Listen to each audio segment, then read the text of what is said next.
Hi, this is Vandana and my student ID is VPK3015, and today me and my group member are going to critically analysis of the case of Mr. White versus Carlton Hotel Pty Limited. Hi, this is Fatma Jahangir and my student ID is KEM3103. I am going to discuss the duties and responsibilities of director and their consequences of breaching of these duties and responsibilities in relation to the given case. Hi, this is Balanakshatra and my student ID is WH3024. Today I am going to discuss about the tribunal decision and to protect the interest of the company.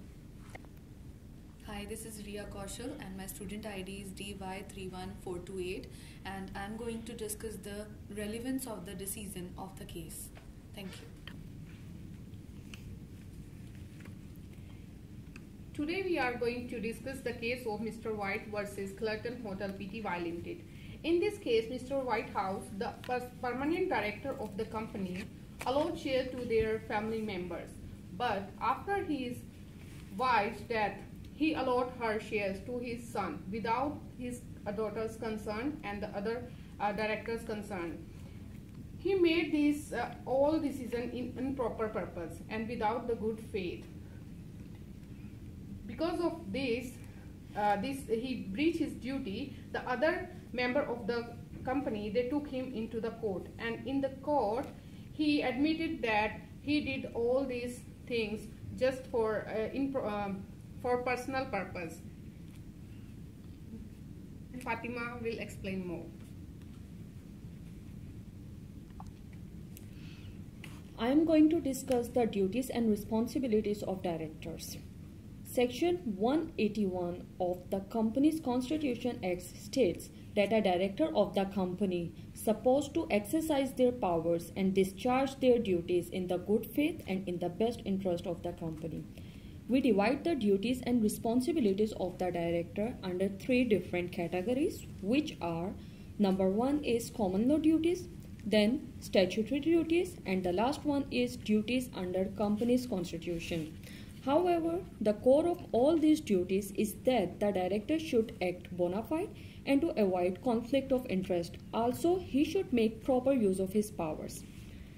Whenever a director is appointed in any company, he is liable to perform various fiduciary duties, which in case of breaching result in civil and criminal penalties, and also impose fines and liabilities for damages.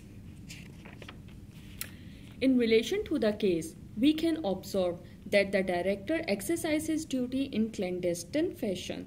There is a breach of fiduciary duties and in contravention of Art 159. It was observed that the director wanted to achieve the monopoly over his voting rights. The allotment of shares were seen to be invalid. He played a scheme in that case, distributed the shares to his own sons and swamped everybody. Breaching of these fiduciary duties brought him to the court. Now, Bala is going to discuss the tribunal decision. Thank you. Now I am going to discuss about the tribunal decision to protect the interest of the company.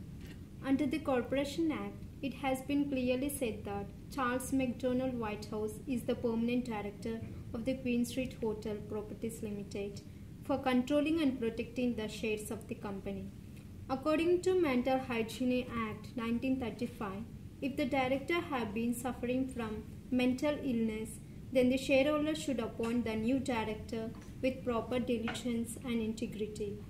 Moreover, to develop the company with new ideology and to avoid the breaches, annually 1/3 of directors had to retire to give opportunity to other directors who can efficiently perform their duties and responsibilities as stated under the Article 129. Furthermore, to protect the interest of the company, the decision should be rational and judgmental, and to appoint proper director holding with duties and responsibilities as stated under the Corporation Act. So, the White House was guilty, and according to the court's decision, the following consequences are imposed. That is, director will be eliminated if more than half of directors vote in favor. The director should not take advantages of their own benefit. Criminal fines will be charged. Financial losses will be occurred. So the tribunal court should take decision regarding avoiding the breaches and to protect the interest of the company provided by Section 232 of the Corporation Act. Now Ria is going to talk about relevance of the decision. Thank you, Bala. Now I am going to discuss the relevance of the decision of the case. According to the court's decision in which the director was found guilty of misusing his powers against the company, which says that the improper purpose was held by Mr. Whitehouse, who was the director of the company. The court clearly decided to penalize the director and wind up the company under Section 461, subsection 1, subsection E, and F, G, and K because of the director's act in the own interest. So, the relevance of the above decision was, first of all, the amendments were made in Section 114 and 117 of the Act, which says that only 2 directors will be appointed in a company and not more than that.